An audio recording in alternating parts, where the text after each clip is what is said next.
था सरकार और नेशनल लेवल पर कुछ सवाल। अब उत्तर प्रदेश की तरफ चलते हैं। उत्तर प्रदेश में हमने लोगों से पूछा, लोकसभा चुनाव में सेटबैक के बावजूद योगी आदित्यनाथ ताकतवर हैं या नहीं। इस पर 63% लोग मानते हैं कि हैं ताकतवर, नहीं है 31%, कह नहीं सकते 6%, लेकिन 63% लोग मानते हैं कि अब भी वो ताकतवर हैं। दूसरा सवाल जो हमने पूछा, अगर यूपी में योगी आदित्यनाथ को सीएम पद से हटा दिया जाए तो क्या होगा। इस पर बीजेपी को जबरदस्त नुकसान होगा, 58% लोग मानते हैं बीजेपी को नुकसान, लेकिन मैनेज हो जाएगा 16%। बीजेपी को फायदा होगा 14%, कोई फर्क नहीं 9%, कह नहीं सकते 3%, लेकिन 58% लोग मानते हैं कि बीजेपी को नुकसान होगा। इसके बाद योगी को लेकर आरएसएस की भूमिका को कैसे देखते हैं। 61% लोग कहते हैं चीफ मिनिस्टर बनाए रखने के पक्ष में है आरएसएस। सीएम पद से हटाने का समर्थन 17% लोग मानते हैं। तटस्थ बना हुआ है 20%, कह नहीं सकते 2%। विधानसभा उपचुनाव में बीजेपी का प्रदर्शन अच्छा नहीं रहा तो योगी का क्या होगा। मुश्किल में पड़ेंगे 27% लोग, कोई फर्क नहीं पड़ेगा 64% लोग, कह नहीं सकते 9% लोग। इसके अलावा ये भी सवाल पूछा कि मुख्यमंत्री के तौर पर सबसे बेहतर कार्यकाल किसका रहा, और इस पर योगी आदित्यनाथ 54% लोग, अखिलेश यादव 23%, मायावती 19%, कहने इसमें से कोई नहीं 4%। तो अब भी योगी आदित्यनाथ का परफॉर्मेंस सबसे बेहतर माना जा रहा है। राजनीति की केंद्रीय भूमिका में अखिलेश यादव के नजर आने से क्या असर है। यूपी में समाजवादी पार्टी को फायदा 31% लोग, यूपी में समाजवादी पार्टी को नुकसान 29% लोग, कोई फर्क नहीं पड़ेगा 38%, कह नहीं सकते 2%। 2024 चुनाव में कांग्रेस के बेहतर प्रदर्शन से यूपी पर क्या असर होगा। यूपी में अकेले लड़कर भी बेहतर कर सकती है कांग्रेस पार्टी 16%, एसपी के साथ गठबंधन में ही बेहतर करेगी 38%, कोई असर नहीं पड़ेगा 42%, और कह नहीं सकते 4%। पूछना चाहती हूं आपसे राजकुमार भाटी जी, उत्तर प्रदेश में एक तो बात ये तय है कि अगर लोकसभा में अखिलेश आ गए तो यूपी को अखिलेश जी की कमी महसूस होगी। ये तो लोग मान रहे हैं कि बराबर बराबर फायदा होगा या कमी महसूस होगी, इस पर बराबर बराबर है। अखिलेश जी की भूमिका क्या और कैसी रहेगी, इस पर पार्टी में क्या सोच चल रही। कोई नुकसान नहीं होगा अखिलेश यादव जी की केंद्र में भूमिका को देख के और सशक्त भूमिका को देख कर। जिस तरह के लोकसभा में अखिलेश यादव जी का शानदार प्रदर्शन रहा है, उसको लेकर समाजवादी पार्टी के कार्यकर्ता, समाजवादी पार्टी के समर्थक और समाजवादी पार्टी के मतदाता बहुत उत्साहित हैं। और समाजवादी पार्टी से बाहर जाके भी जो समस्त पीडीए समाज है, पीडीए समाज अखिलेश यादव में अपनी एक उम्मीद देख रहा है, अपना भविष्य का नेता देख रहा है, और पूरा पीडीए अखिलेश यादव के पीछे एकजुट होता जा रहा है। दूसरा, आपने जो एक बहुत इंटरेस्टिंग सवाल रखा इस सर्वे में कि सीएम योगी आदित्यनाथ को हटाने से संबंधित, तो मैं स्पष्ट कर दूंगी, योगी जी को अगर कोई हटाएगा तो भारतीय जनता पार्टी हटाएगी। ना तो हम हटाने वाले हैं, ना नाविका जी हटाने वाली हैं, ना मीडिया हटाने वाला है।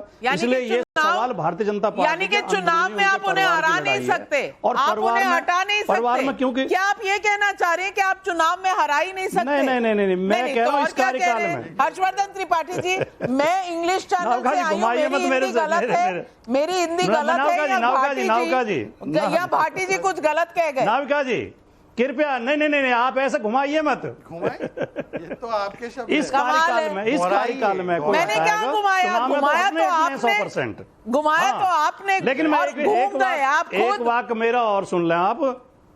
ना मैं नहीं हटा, नहीं, मैं कह रहा हूं इस कार्यकाल में। लेकिन आपने जो आरएसएस की भूमिका पे सवाल पूछा, इसका मतलब आप मानती हैं कि आरएसएस राजनीति करती है। जब हम आरएसएस के लिए ये कहते हैं कि आरएसएस ही बीजेपी को चलाती है, आरएसएस राजनीति करती है, तो हर्षवर्धन जी बहुत विरोध करते हैं, मीडिया वाले भी विरोध करते हैं। आज अगर टाइम्स नाउ नवभारत खुद सवाल पूछ रहा है कि योगी आदित्यनाथ को हटाने के समर्थन में आरएसएस या विरोध में, तो इसका मतलब ये मोहर लगा रहा है टाइम्स नाउ नवभारत कि आरएसएस राजनीति करती है, राजकुमार भाटी राजनीति जी, में इंटरफेयर करती है। सवाल वो मैट्राइज राजनीति से सर्वे अलग का नहीं। है, डालते आप सब कुछ पत्रकारों पर है, पर आप जानते हैं सब कुछ, लेकिन आपकी महिमा अपरंपार है। चित भी मेरी, पट भी मेरी। हर्षवर्धन जी का नाम लिया है पहले। हर्षवर्धन जी पहले तो बता दीजिए, भाटी जी खुद घूम गए कि मैंने घुमा दी उनकी बात? देखिए, भाटी जी थोड़ा मुश्किल में तो हैं। मुश्किल में इसलिए हैं कि जब अखिलेश यादव सांसद से विधायक बने थे, और मैं उसको संदर्भ के साथ याद दिलाता हूं तो भाटी जी को ध्यान में आ जाएगा, तब समाजवादी पार्टी के सारे प्रवक्ता कहा करते थे कि अब अखिलेश जी आ गए हैं, योगी जी को उखाड़ फेंकेंगे। आज की तारीख में क्या अखिलेश यादव प्रधानमंत्री पद के कोई दावेदार हैं? मैं एकदम अलग बात कर रहा हूं, उसको ध्यान करेंगे तो ठीक से आ जाएगा। नहीं है, लेकिन उनको लगा कि रोज रोज योगी आदित्यनाथ के सामने वो रोज कहेंगे, रोज चाचा जी को बताएंगे, वहां ब्रूट मेजॉरिटी है, तो वो चुपचाप उन्होंने एक रास्ता चुना और चले आए। लोकसभा चुनाव लड़ना उनके लिए बहुत जरूरी था, क्योंकि कन्नौज में उनके अलावा कोई जीत नहीं पाता, ये खुद समाजवादी पार्टी के लोग मानते हैं। उनकी रणनीति वो काम कर गई, अच्छी काम कर गई। लेकिन अभी जो 10 सीटों के विधानसभा के उपचुनाव हैं, उसमें समाजवादी पार्टी मुश्किल में फंस रही। मुश्किल में मतलब ये नहीं है कि मैं अखिलेश यादव की तरह बोल दूं कि क्यूटो छोड़ के सब 80 की 80 जीत जाएंगे, 79 सीटें। दरअसल 10 में से 7 सीटें खुद समाजवादी पार्टी के मजबूत प्रभाव वाली हैं। सिर्फ 3 सीटें हैं जो भारतीय जनता पार्टी के लिए बेहतर है। लेकिन योगी आदित्यनाथ जिस ताकत से इन विधानसभा उपचुनाव में लड़ रहे हैं, उसने अखिलेश यादव के लिए, समाजवादी पार्टी के लिए और कांग्रेस पार्टी के लिए एक कैच 22 की सिचुएशन खड़ी कर दी है। और मैं इसीलिए मुझे लगता है कि जो भाटी जी को लग रहा है और जो एक भ्रम की स्थिति है, उसके पीछे ये एक बड़ी वजह है। और जहां तक रही राष्ट्रीय स्वयंसेवक संघ के राजनीति करने की बात, राष्ट्रीय स्वयंसेवक संघ राजनीति नहीं करता है, वो नहीं तय करता। लेकिन योगी आदित्यनाथ के साथ हो खड़े कि नहीं, अगर ये सवाल आएगा तो जनता के मन में भी एक परसेप्शन होता है। और आज राष्ट्रीय स्वयंसेवक संघ, उनको लगता है कि एक हिंदुत्व वाला, विकास वाला, एक राष्ट्रवादी विमर्श वाला नेता है, उनके साथ वो खड़े हुए हैं।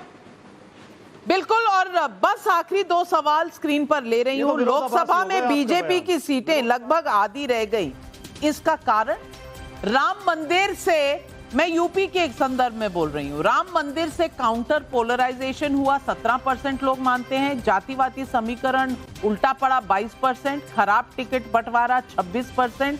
आपस का भीतर घात, 31%। अन्य 4%। आखिरी सवाल, लोकसभा चुनाव में यूपी में बीजेपी के सेटबैक का जिम्मेदार कौन? केंद्रीय नेतृत्व 26%, राज्य इकाई 24%, राज्य में आपस की खटपट 46%, कह नहीं सकते 4%।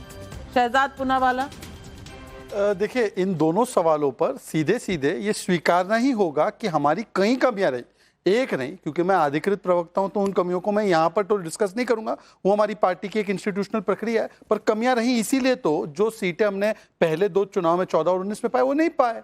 तो इसमें कोई समस्या थोड़ी है इसको एक्सेप्ट करने में। हम शुतुरमुर्ग थोड़ी है कि बोलेंगे नहीं नहीं सब कुछ ठीक था, सब कुछ अच्छा था। हमको बहुत इंप्रूव करना है। और यूपी की जनता का भरोसा आज भी इतना है हम पर कि हमने जितना एक चुनाव में पाया, इन्होंने 3 चुनाव में मिलाकर भी नहीं पाया। तो छोड़ देते इस विषय को। आज मेरा सवाल सिर्फ इतना है। देखिए, भाटी जी क्या है, भाटी जी मेरे बड़े भाई की तरह मित्र है। पहले सवाल पे भाटी जी का मूड कितना ऑफ था, और ये सवाल पे आते आते कि देखो आरएसएस इन्वॉल्व है पॉलिटिक्स में, मैट्रिज वाले भाई ने इसीलिए इसको इंक्लूड किया ताकि जो इसका स्टार्टिंग में विरोध करते हैं, अब उस सवाल को लपक कर आपने साबित कर दिया कि बाकी के सवालों पर भी आप मानते हैं ना सर्वे को। और दूसरी बात मैं सिर्फ इतना पूछना चाहता हूँ, देखिए भाटी जी, केंद्रीय भूमिका अखिलेश जी की उसी प्रकार की होगी कि मुलायम जी ने कभी सोनिया जी को बनने नहीं दिया, और अब अखिलेश जी केंद्र में भूमिका निभाते हुए राहुल जी को यहाँ पर लीडर ऑफ ऑपोजिशन ठीक से बनने नहीं देंगे। मतलब ये इन्हीं के बीच की प्रतिस्पर्धा है। तहसीन पूनावाला, स्पेस ऑक्यूपाई करेगा। तहसीन पूनावाला जवाब दीजिए। पिता ने माता जी को रोका, बेटा जी भैया को रोकेंगे। देखिए